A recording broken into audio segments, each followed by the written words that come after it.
কৃষকের ছেলে, ধান কাটা, ধান রোয়া, হাল চাষ করা, এখন তো হাল নাই, এগুলো করে আমি অভ্যস্ত, পাট কাটা। হ্যাঁ, তো আমি এই কৃষি কাজ করেই রাজনীতিতে সম্পৃক্ত।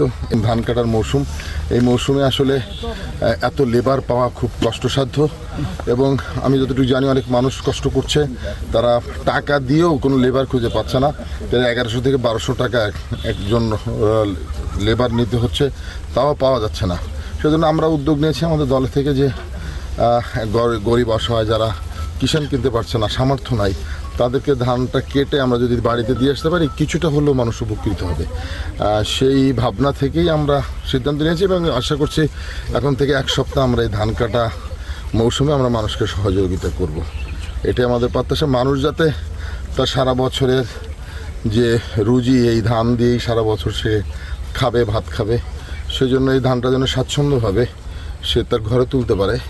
এই জন্য কৃষকের পাশে দাঁড়ানোর জন্যই আমরা এই উদ্যোগটা গ্রহণ করেছি। আমার 3টে মেয়ে, আমার স্বামী মারা গেছে। একটা কিষানের দাম 1200 টাকা। 1200 টাকা দিয়ে একটা কিষান কিনে আমি ধান কাটতে পারি না। এমপি সাহেব আমার ধান কেটে দিয়েছে লোক নিয়ে, আমার অনেক উপকার হয়েছে।